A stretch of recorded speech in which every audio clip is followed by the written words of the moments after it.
యేసుక్రీస్తు శ్రేష్టమైన ఉన్నతమైన నామంలో మీ అందరికీ వందనాలండి.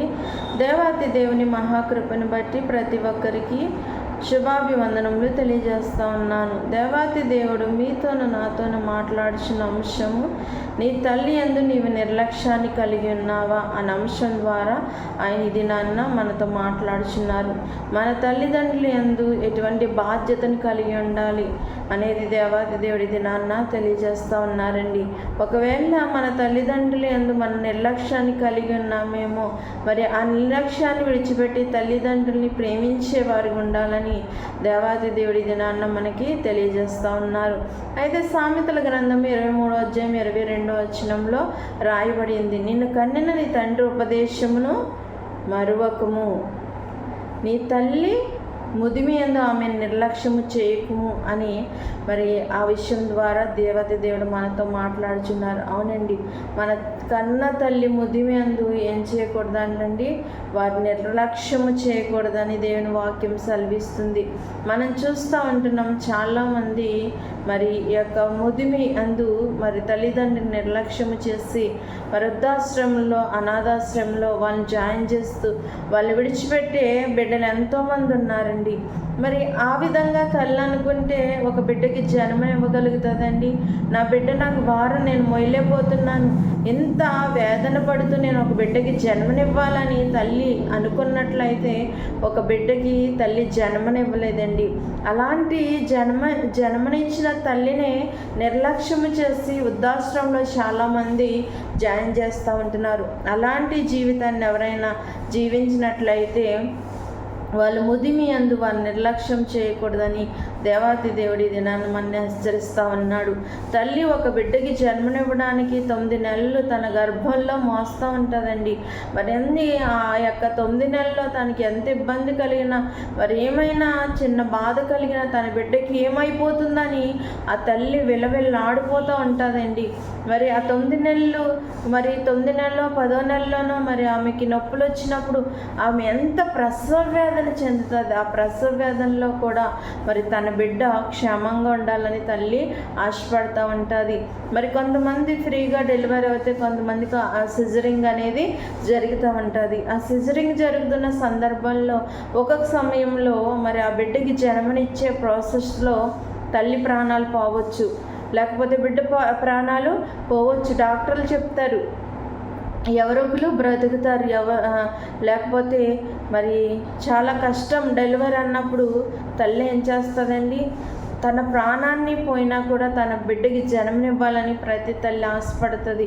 మరి డాక్టర్కి అయినా ఎవరికైనా చెప్తుంది, నేనేమైనా పర్లేదు నా బిడ్డ క్షేమంగా ఉండాలని తల్లి చెప్తుంది.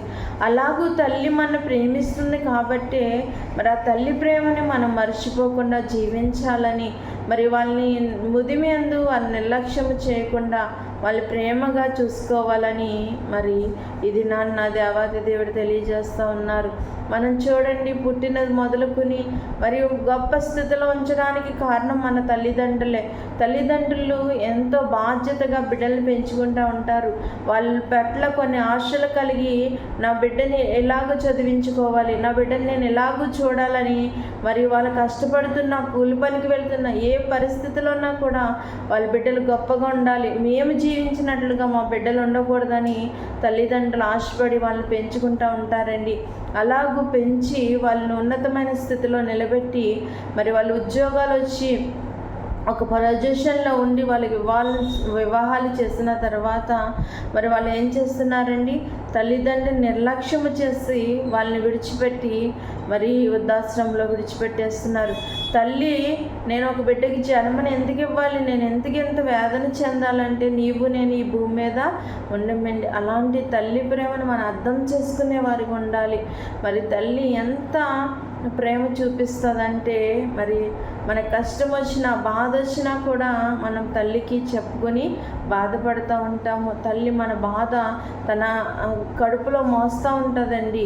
మరి తండ్రి చూపించే ప్రేమలో వ్యత్యాసం ఉంటుందేమో, ఒకరినొకలాగా చూసే ప్రేమ తండ్రి ప్రేమ కావచ్చు, కానీ తల్లి అందరినీ ఒకే రీతిగా ఒకే ప్రేమతో చూస్తుందండి.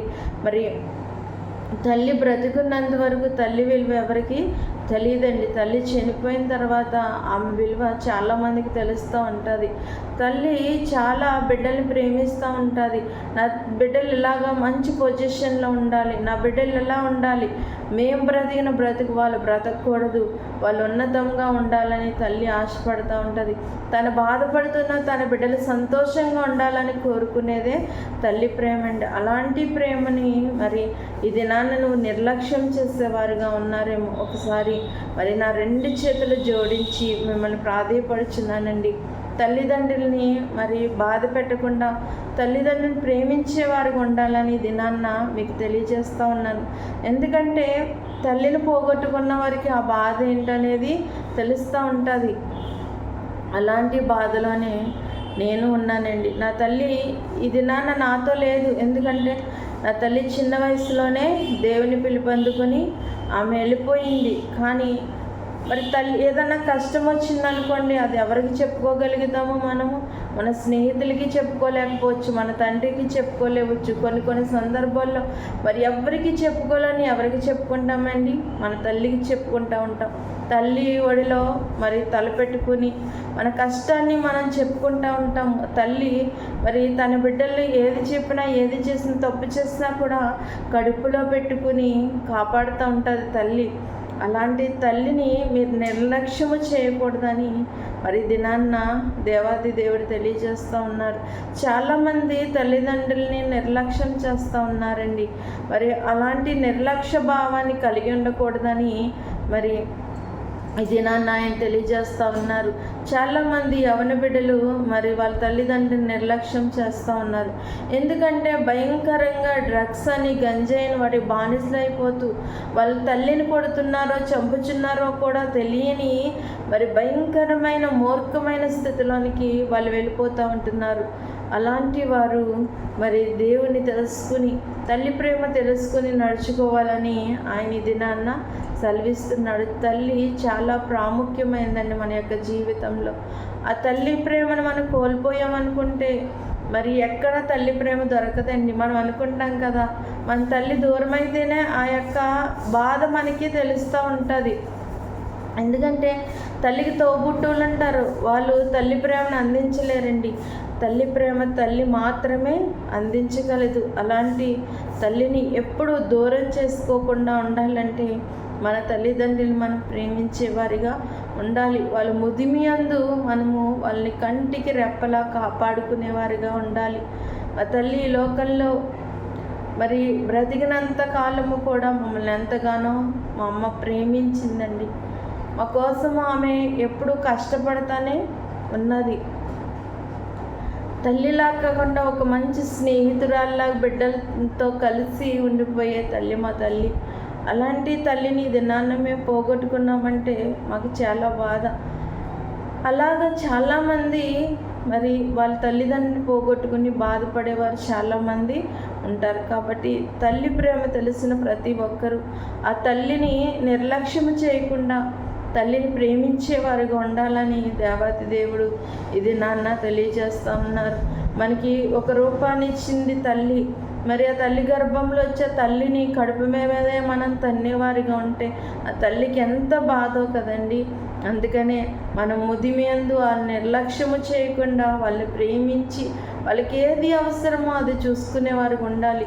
మరి వాళ్ళు వృద్ధాప్య దశలో వాళ్ళు చిన్న చిన్న కోరికలు కోరుతూ ఉంటారు, వాటిని తీర్చి వారిని సంతోషపెట్టేవారు ఉండాలండి. అలాంటి ప్రేమ తల్లిదండ్రులకు అందించినప్పుడు ఆ బిడ్డలు ఎంతో ధన్యులు. చాలామందికి తల్లిదండ్రులను చూసుకునే అవకాశం లేదు. ఎందుకంటే వాళ్ళ లోకాన్ని మరి ముగించుకొని వెళ్ళిపోయారు. మరి చూసుకునే అవకాశం ఉన్న వాళ్ళు దాన్ని మరి సద్వినియోగం చేసుకోకుండా వృద్ధాశ్రమంలో అనేక చోట్ల వాళ్ళని విడిచిపెట్టేవారుగా ఉంటున్నారేమో ఒక్కసారి ఆలోచించండి.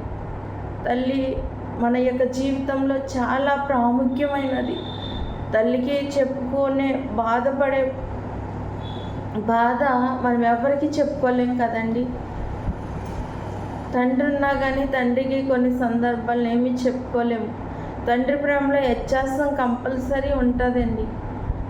తండ్రి అందరినీ ఒకే విధంగా చూడడు. కొంచెం హెచ్చు తగ్గులుగా చూస్తూ ఉంటారు. తల్లి కానీ అందరినీ ఒకే విధమైన ప్రేమతో ప్రేమిస్తూ ఉంటుంది. మరి తల్లి ప్రేమ చూసినప్పుడు మరి నన్ను ఎక్కువగా చూస్తుంది, వాళ్ళు తక్కువగా చూస్తుంది అనుకుంటాం, కానీ తల్లి ప్రేమలో ఎటువంటి వ్యత్యాసం అనేది ఉండదండి. అలాంటి ప్రేమని మీరు కోల్పోకుండా, వాళ్ళ ముదిమి యందు వాళ్ళని నిర్లక్ష్యము చేయకుండా వాళ్ళని సంతోషపరిచే వారికి ఉండాలని దేవాతి దేవుడి దినాన్న తెలియజేస్తూ ఉన్నారు. ఇప్పుడు వరకు ఒకవేళ మన తల్లిదండ్రుల పట్ల ఏదైనా తప్పిదం చేస్తామేమో, వారి నిర్లక్ష్యం చేస్తూ ఉన్నామేమో, ఆ నిర్లక్ష్యాన్ని విడిచిపెట్టి ఇక నుంచైనా తల్లిదండ్రుల్ని ప్రేమగా ఆదరించేవారిగా ఉండాలని ఈ దినాన్న ఆయన తెలియజేస్తున్నాడు. కాబట్టి యేసుక్రీస్తు ప్రభు వారండి తన మరణానికి అప్పగించబడిన సమయంలో మరి శిలువ మీద 7 మాటలు మాట్లాడారు. అందులో 3వ మాట, అమ్మ ఇదిగో నీ కుమారుడు. అంటే తన తల్లిని ఆయన నిర్లక్ష్యం చేయలేదండి. తల్లి ప్రేమ గురించి చెప్తున్నాడు. నేను ఈ లోకం విడిచి నేను వెళ్ళిపోతాను, నా తల్లికి తోడెవరూ లేరు, నా తల్లిని నేను నిర్లక్ష్యం చేసి వెళ్ళిపోవాలని మరి తన శిష్యుడిగా ఉన్న యోహానుకి మరి తల్లి బాధ్యతను అప్పగించాడు. మరి తను చనిపోతున్నప్పటికీ కూడా తల్లి బాధ్యతను ఒక మరి వ్యక్తికి యేసుక్రీస్తు ప్రభు వారు ఎందుకు అప్పగించారండి? తల్లి ప్రేమ అలాంటిది. తన తల్లిని నిర్లక్ష్యం చేయకూడదు, తన తల్లి సంతోషంగా ఉండాలని యేసుక్రీస్తు ప్రభు వారు భావించారు. కాబట్టి మరి యోహాను గారికి ఆ తల్లిని అప్పగించడం అనేది జరిగింది. మరియు మనము మన యొక్క జీవితంలో ఎలాగూ బ్రతుకుచున్నాం, మన తల్లిని ఏ విధమైన ప్రేమ చూపిస్తున్నామో అనేది ఆలోచించవలసిన వారమై ఉన్నాం. తల్లిని పోగొట్టుకున్న తర్వాత మనం ఎంత బాధపడినా, ఎంత వేదన చెందినా ఆ తల్లి తిరిగి రాదండి. తల్లి బ్రతుకుండగానే ఆమె మనసు తెలుసుకుని ఆమెను సంతోషపెట్టేవారుగా ఉండాలి. మనందరూ మోసం చేస్తారేమో కానీ తల్లి ఎప్పుడు మోసం చేయదండి. మనం చాలామందిని ఈ లోకల్లో నమ్ముతూ ఉంటాం. చాలామందిని నమ్మినప్పుడు వాళ్ళు ఏం చేస్తారంటే మనల్ని మోసం చేస్తారండి. మనం నమ్మిన వాళ్ళే మనం మోసం చేస్తారు. మనల్ని గురించి చాలా గొప్పగా చెప్తారు. నువ్వు చాలా మంచిదాను, నువ్వు అలాంటి దానివి, ఇలాంటి దానివు అని చాలా మాటలు చెప్పి మనల్ని వాళ్ళ వైపు తిప్పుకుంటారు. కానీ మరి వాళ్ళ ప్రేమ నిజమైనది కాదు. కానీ తల్లి ప్రేమ అలాంటిది కాదండి. తల్లి స్వచ్ఛమైన ప్రేమతో బిడ్డల్ని ప్రేమిస్తూ ఉంటుంది. అనేకుల చేత అనేక మంది మనకు చెప్పిన మాటలను బట్టి మనం గొప్పగా మనం ఊహించుకొని మనం మోసపోతామేమో, కానీ తల్లి ప్రేమ మన ఎప్పటికీ మోసం చేయదండి. తల్లి మరి తన బిడ్డని ఎంతగా ప్రేమిస్తుందంటే, తన బిడ్డని మరి తన ఆ కష్టం, బిడ్డకు వచ్చిన కష్టము తల్లి భరించాలనుకుంటుంది, కానీ ఆ కష్టాల్లో ఉన్న బిడ్డను తల్లి విడిచిపెట్టాలని ఎప్పుడూ అనుకోదండి. అలాంటి తల్లి ప్రేమని కలిగి ఉన్న ప్రతి ఒక్కరు ఆ తల్లిదండ్రిని నిర్లక్ష్యం చేయకుండా, ఆ తల్లిదండ్రి ప్రేమను, స్వచ్ఛమైన ప్రేమను మరి పొందుకోవాలంటే వారు నిర్లక్ష్యం చేయకుండా వాళ్ళ మృదుమి యందు వాళ్ళు సంతోషపెట్టేవారుగా ఉండాలని మరి దేవాతి దేవుడి దినాన్న మనతో మాట్లాడుచున్నారు. కాబట్టి అలాంటి తల్లి ప్రేమ మనము మర్చిపోకుండా వాళ్ళు సంతోషపెట్టేవారుగా జీవించేవారుగా ఉండడానికి సాక్షాత్తు యేసుక్రీస్తు ప్రభు వారే తన తల్లి బాధ్యతను మరి యోహాను గారికి అప్పగించారంటే, మరి మనము ఈ లోకంలో మన కన్న తల్లి మనం ఎంత బాధ్యతగా చూసుకోవాలండి. ఈ యేసుక్రీస్తు ప్రభు వారు ఈ భూమి మీదకి రావడానికి మరి మరియమ్మ గారు ఒక కారణంగా ఉన్నారు. అంటే ఆమె పరిశుద్ధాత్మ నా గర్భాన్ని మోసింది. కానీ మనము మన తల్లిలో మరి గర్భమందు దినదినము మరి పెరుగుతూ మరి ఇంత ఈ స్థితికి వచ్చిన తర్వాత మరి మనల్ని గొప్ప స్థితిలోనికి వారు నడిపించిన తర్వాత వారిని నిర్లక్ష్యం చేసేవారుగా ఉంటున్నామేమో ఒక్కసారి ఆలోచించండి. కాబట్టి మన తల్లిదండ్రులని మనం ప్రేమించేవారిగా, గౌరవించేవారిగా మరి మనం జీవించాలి. నీ దీర్ఘాయుష్మంతుడైనట్లు నీ తల్లిని నీ తండ్రిని సన్మానింపమని దేవుని వాక్యం సెలవిచ్చింది. ఆ విధంగా మనం జీవించాలండి. తల్లిని నిర్లక్ష్యం చేయకుండా, మరి తల్లి ప్రేమ మర్చిపోకుండా జీవించడానికి మరి దేవాది దేవుడి దినాన్ని మనకు తెలియజేస్తూ ఉన్నారు. ఒకవేళ నువ్వు నీ తల్లిని నువ్వు నిర్లక్ష్య పెట్టే స్థితిలో ఉన్నావేమో, మరి అలాంటి స్థితిలో కనుక మనం ఇప్పటి వరకు జీవించినట్లయితే దాన్ని విడిచిపెట్టి తల్లి ప్రేమను తెలుసుకుని మరి తల్లిని సంతోషపెట్టేవారు ఉండడానికి పరిశుద్ధాత్మనిక వాక్యము ప్రతి ఒక్కరి జీవితాల్లో ఫలింపచేయను గాక. ఆమేన్. ప్రార్థన. మహోన్నతుడ మహిమగల రాజు, నీకు వందనాలు, స్తోత్రాలు ప్రభువా. ఈ దినమందు తండ్రి నాయన నీ తల్లి ముది మీద నువ్వు నిర్లక్ష్య పెట్టే స్థితిలో ఉన్నావా అని దేవుడు ఈ దినాన్ని ప్రశ్నిస్తూ ఉన్నాడు ప్రభువా. తల్లి ప్రేమ తండ్రి నాయన ప్రభువా తెలియని వారు అనేక మంది ఉన్నారు తండ్రి నాయన ప్రభు. తల్లి ప్రేమ మరచిపోకుండా నాయన ప్రభువా నాయన ఆమె నిర్లక్ష్యము చేయకుండా తండ్రి నాయన వారి ముది మంది వారు సంతోషపెట్టేవారుగా ప్రతి ఒక్కరు ఉండడానికి సహాయం దయచేయండి. దేవునికి వందనాలు. తల్లి ప్రేమ స్వచ్ఛమైనది ప్రభువా. తన ప్రాణం పోతుందన్న స్థితిలో కూడా నాయన ప్రభువా తల్లి ఒక బిడ్డకి జన్మనివ్వాలని ఆశపడుతూ ఉంటుంది తండ్రి నాయన ప్రభువా. అలాంటి ఆశ నాయన తల్లిలో ఉంటుంది నాయన ప్రభు. అలాంటి తల్లి నాయన తన బిడ్డని పెంచి పోషించి నాయన ఒక ఉన్నతమైన స్థితిలో పెంచి నాయన వివాహాలు చేసిన తరువాత అనేక మంది తండ్రి అయినా ప్రభా తల్లిదండ్రులు నిర్లక్ష్యం చేస్తూ వృద్ధాశ్రమంలో జాయిన్ చేస్తూ ఉన్నారు ప్రభా.